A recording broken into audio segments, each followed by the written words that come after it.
Black boy saves millionaire's wife. His request shocks everyone. On a bright, crisp morning, Sienna, a 32-year-old woman with a radiant glow of early pregnancy, took a slow, peaceful stroll down the quiet suburban street. She cradled her growing belly, lost in thoughts of the little life inside her. Out of nowhere, a sharp, blaring car horn shattered the serenity. Her heart leaped into her throat as she turned toward the sound. What she saw made her blood run cold. A massive truck barreling straight toward her, its tires screeching against the pavement. Panic froze her in place. Before she could react, a blur of movement cut through the chaos. A skinny 13-year-old boy named Danny, his limbs wiry but swift, lunged toward her without hesitation. With a force greater than his small frame suggested, he tackled her to the ground, knocking her clear of the truck's deadly path.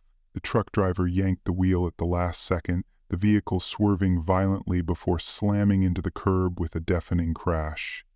The world seemed to stop. Dust and burnt rubber filled the air.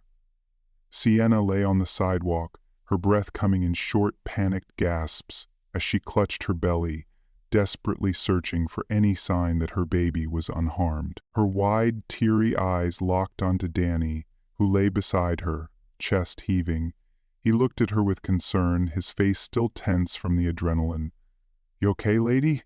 he panted, his voice laced with worry. Tears welled up in Sienna's eyes, not just from shock, but from overwhelming gratitude. A boy, a complete stranger, had just risked his life for her and her unborn child.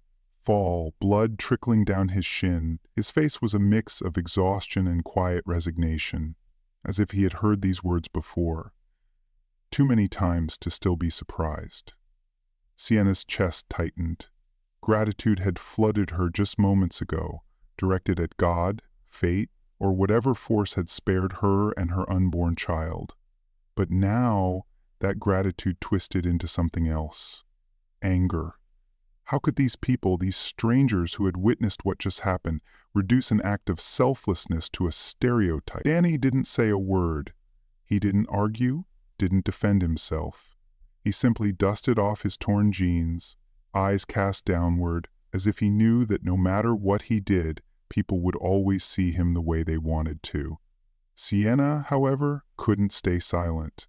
Her pulse pounded in her ears as she pushed herself up and turned to face the murmuring crowd.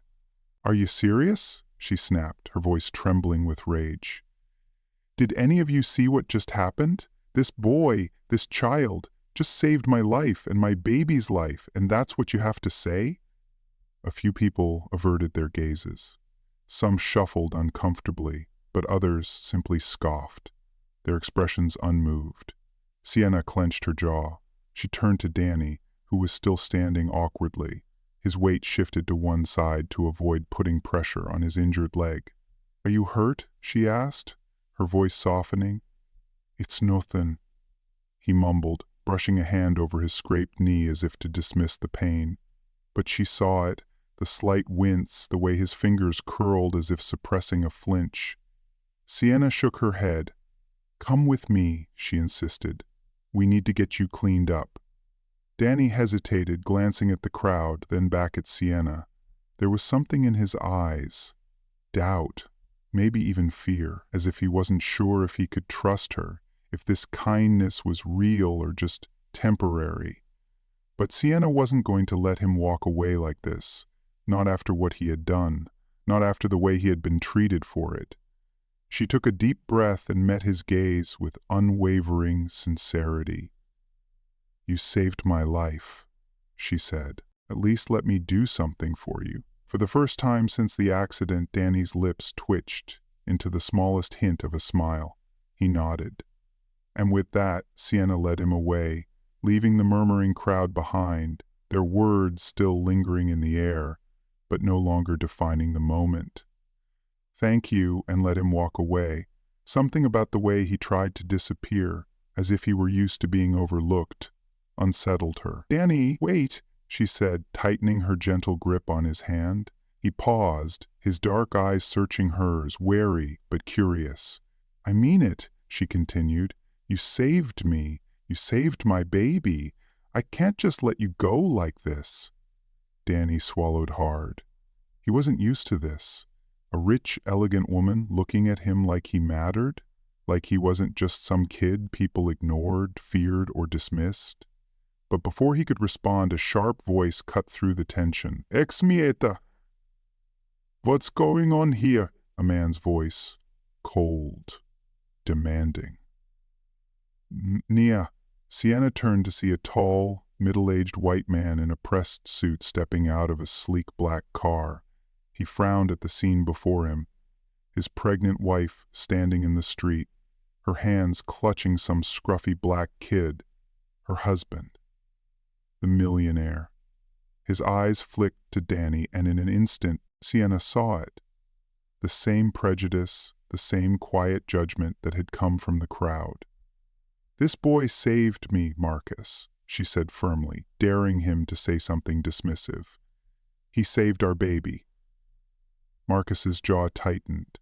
He looked Danny up and down, as if assessing whether he believed it. The boy's clothes were worn, his sneakers scuffed, his hands rough from a life of struggle. He didn't look like a hero. But before Marcus could speak, Danny finally pulled his hand free. "I should go," he muttered, his voice barely above a whisper. He didn't want to stick around. He knew how these things went. But Sienna wasn't done. "Danny, wait," she said again, softer this time. "Please, let me do something for you. Anything." Danny hesitated, glancing at Marcus, at the crowd, at his own scraped leg. He'd never been the type to ask for much, but deep down, there was something his family desperately needed. And so, taking a breath, he finally spoke. But neither he nor Sienna could have known that his request would lead to an unimaginable tragedy for his family. Sienna listened intently, her heart sinking with every word. She had always known about inequality in a distant, abstract way, through news reports, through statistics, through the occasional conversation at dinner parties. But sitting across from Danny, seeing the quiet pain in his young eyes, made it real in a way she had never experienced before. "That's awful," she murmured, setting down her fork. "They can't just force you all out like that." Danny shrugged, a bitter smile flickering across his face. "They can, and they are. My mom says it's just how things are. We don't got the money to fight back." Sienna felt a sharp pang in her chest. She had spent her life in comfort, never worrying about whether she would have a roof over her head, never being treated as less than because of the color of her skin. But Danny, at only 13, had already accepted injustice as a fact of life.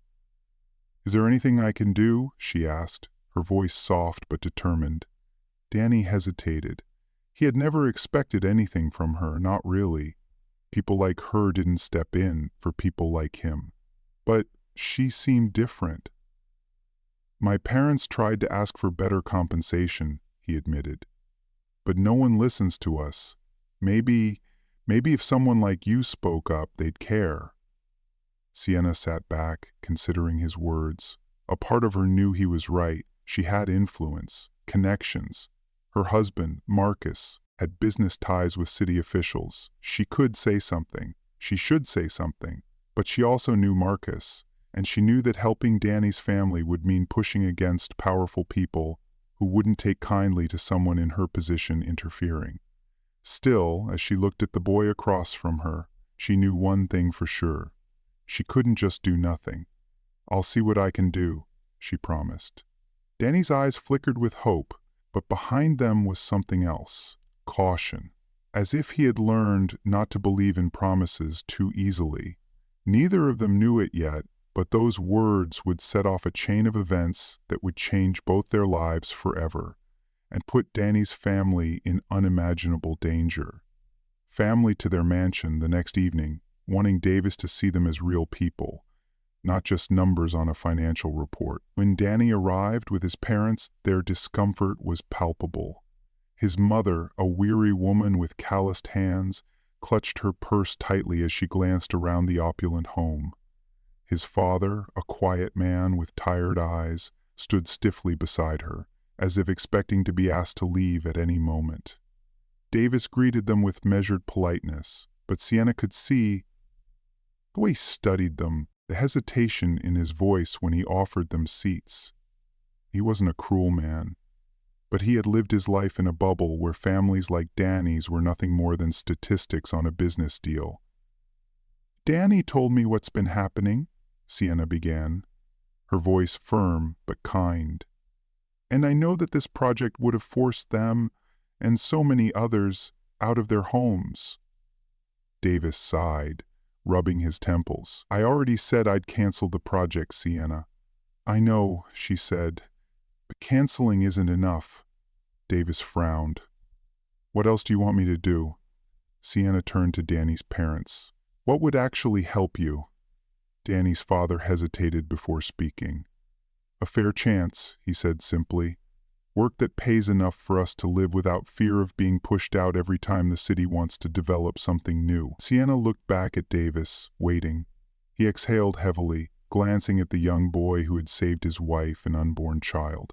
He had built his empire on strategy, investments, and numbers, but tonight the numbers had faces. After a long silence, he finally spoke. "I can get you work, decent-paying jobs, and I can make sure the families in your neighborhood are properly compensated, not just pushed out." Danny's mother gasped softly, her hand flying to her mouth. His father blinked, as if unsure whether to believe it. Danny, however, stayed quiet. He had learned that hope was dangerous, that promises, especially from rich men, didn't always mean action. But then Davis looked at him directly. "You saved my wife's life, kid. My child's life. I can't ever repay that, but I can at least make things right." For the first time that evening, Danny let himself believe. Just a little. Sienna reached for Davis's hand, squeezing it gently. She had never been prouder of him, but none of them knew that their decision had just made powerful enemies. Ones who weren't willing to let go of their billion-dollar project without a fight. Injured and in critical condition, the news spread like wildfire, and with it came an onslaught of blame, literacy. "This man should have never been behind the wheel," some whispered. "They let these people too close, and look what happened," others sneered. Sienna was devastated. She sat by Davis's hospital bed, holding his hand, willing him to wake up. But outside that room, the world was turning against Danny's family. The accident investigation was swift and ruthless. Though it was a genuine accident, poor road conditions, a truck swerving into their lane, many refused to see it that way. The whispers turned into accusations, and accusations turned into outrage. "Negligence," some cried. "Sabotage," others speculated. Danny's father, despite his spotless driving record, was arrested. Sienna fought, insisting it was unfair, but Davis's business partners saw an opportunity. With him incapacitated, they pressured Sienna to distance herself from the family that had brought this disaster upon them. Sienna refused. "They saved me. They saved us. How can you turn on them like this?" she shouted. But the pressure only mounted. Investors withdrew, board members threatened to oust Davis from his own company, and the very people who had smiled in their faces turned their backs. Then came the final blow. A legal notice arrived at the mansion, an eviction order. Danny's family was being forced out, their jobs were gone, their sanctuary ripped away. Danny stood in the grand foyer, his small hands clenched into fists. His mother packed their few belongings in silent tears, his younger siblings clinging to her skirt. His father, once a proud man, sat in a holding cell, awaiting trial for reckless endangerment. Danny turned to Sienna. "You promised," he whispered, his voice breaking. Tears streamed down her face. "I'm trying, Danny. I swear I'm trying." But even Sienna, a billionaire's wife, wasn't powerful enough to stop the storm. As Danny walked out of the mansion's doors for the last time, he looked back one final time, not at the house, but at the life that had once felt like a dream. Now, it was nothing but a nightmare. Mother fell to her knees, sobbing. "Oh, I swear I would never hurt you or your baby." But no one was listening. Davis's face was red with rage, his once grateful eyes now filled with cold accusation. "First the accident, and now this," he spat. "You people took everything from me." Sienna, still weak from her loss, could barely process what was happening. All she knew was that her baby was gone, Davis was ruined, and the family she once fought for was now the center of her pain. The police didn't hesitate. Danny's mother and father were handcuffed, dragged away, screaming their innocence. Danny watched in horror, frozen in place as his world crumbled. "Sienna," he choked out, eyes pleading. "You know my mother would never do this."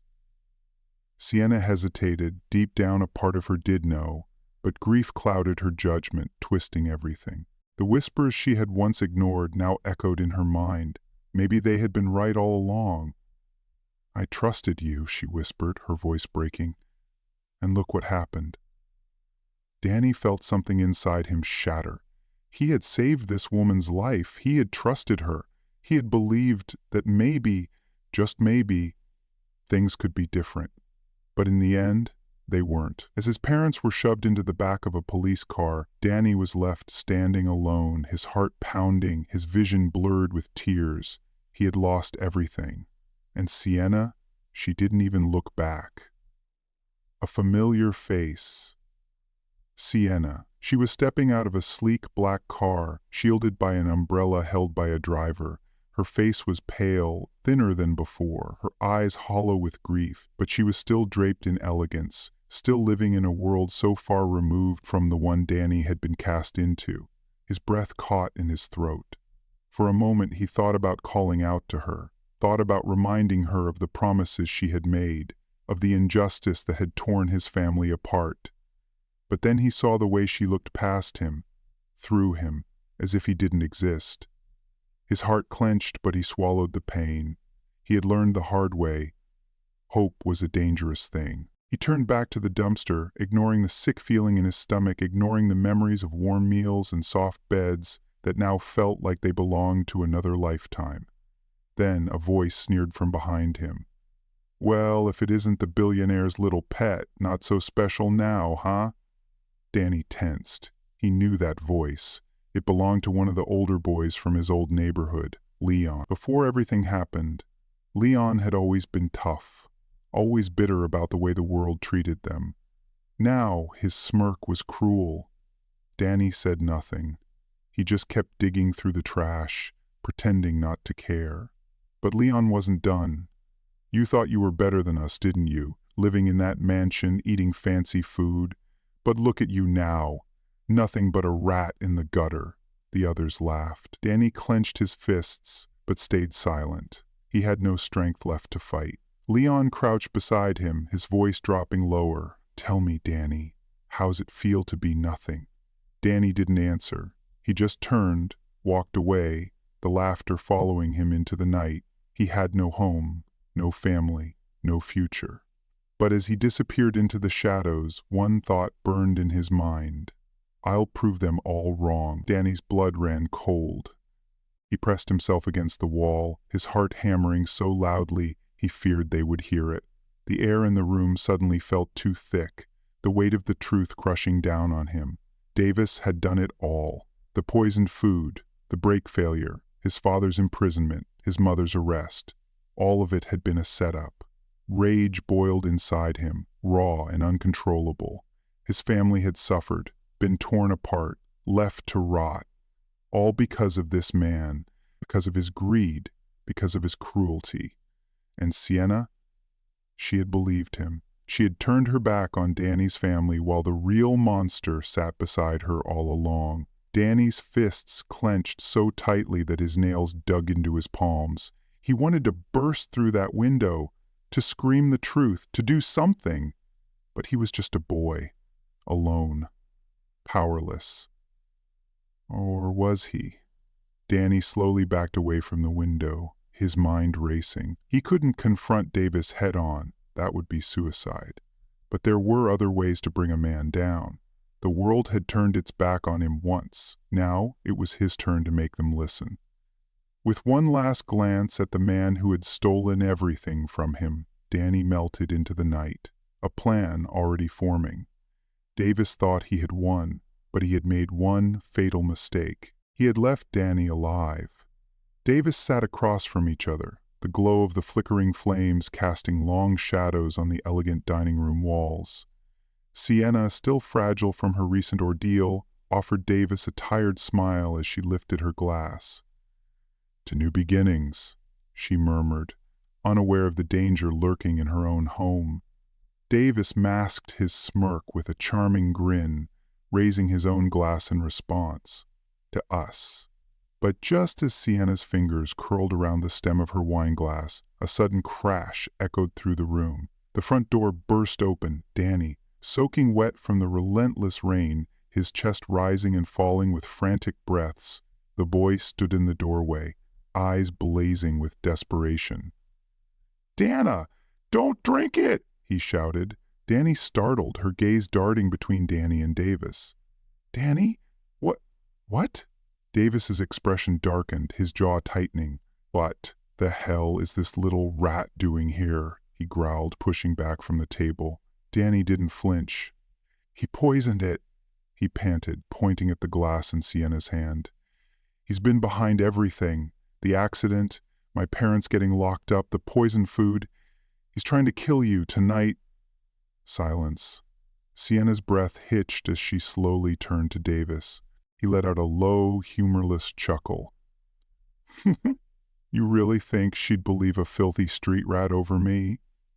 His voice was smooth, condescending, but Danny saw it, the flicker of unease in his eyes. Sienna's fingers trembled around the glass. Doubt crept into her features, but years of love, trust, and shared history anchored her to hesitation. "Danny," she whispered. "Think, Sienna." Danny pressed. "The accident? My dad would never have put you in danger. And the food my mom made. She loved you like family. You know she'd never hurt you." Sienna's pulse pounded in her ears. The pieces started fitting together in a way she had refused to see before. The way Davis had barely looked at her after the baby was gone, the rushed accusations, his indifference when Danny's family was torn apart, and now the way his hand inched toward the knife beside his plate. Sienna's heart stuttered. Davis's mask slipped completely, his eyes turning cold. "You should have stayed in the gutter where you belong," he spat, lunging for Danny, but Sienna moved first.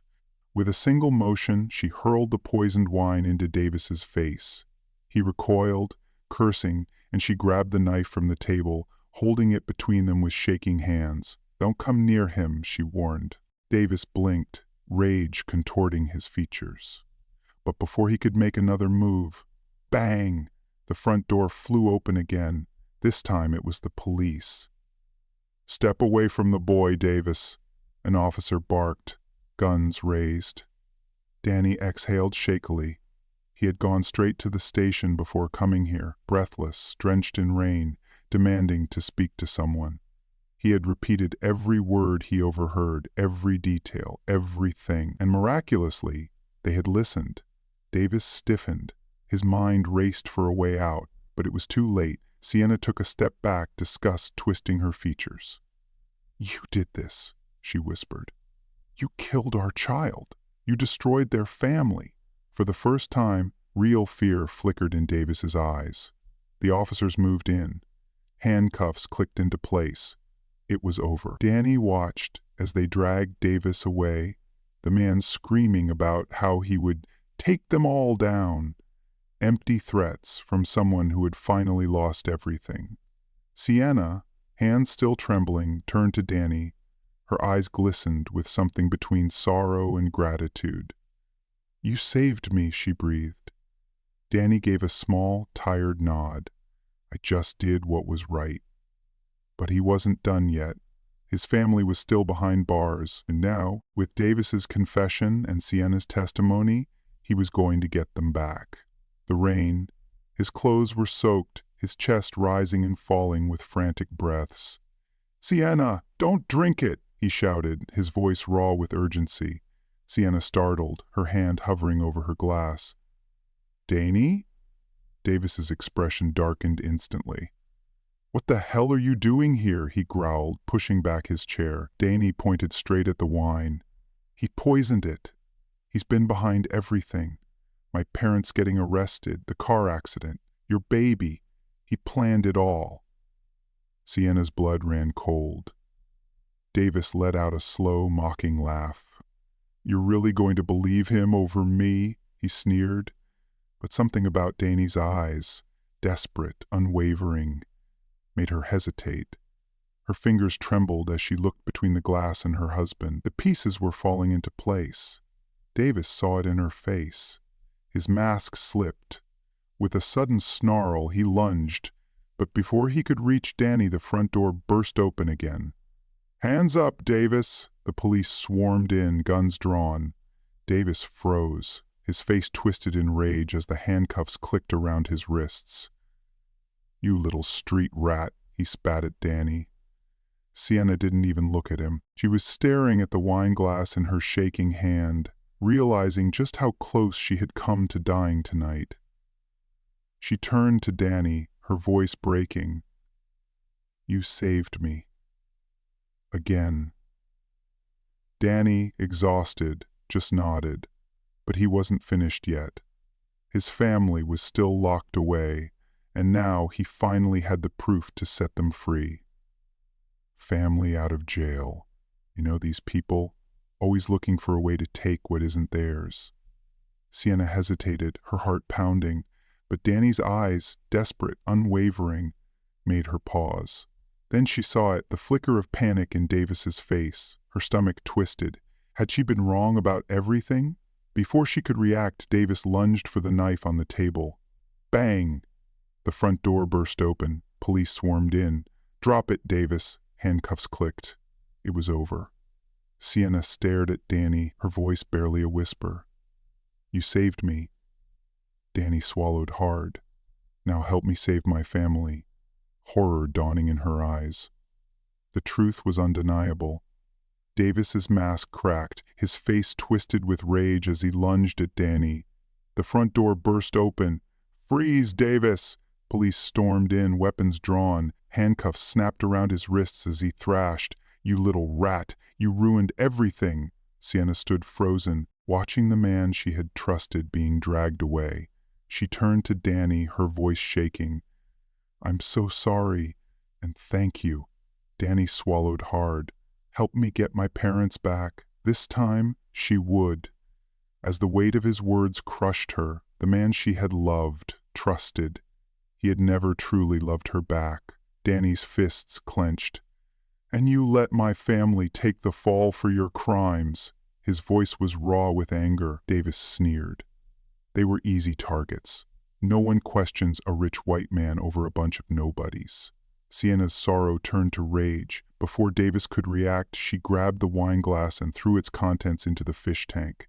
The fish convulsed, then floated lifelessly. Silence. Davis paled. Then, bang! The front door flew open. Davis Carter, you're under arrest! Police swarmed in, pinning him down as he thrashed. You'll regret this, Sienna. You'll all regret this. She didn't flinch. Instead, she turned to Danny. Let's bring your family home. For the first time in days, Danny allowed himself to hope, reunited with him at last. Sienna, shattered but determined, testified against Davis, ensuring justice was served.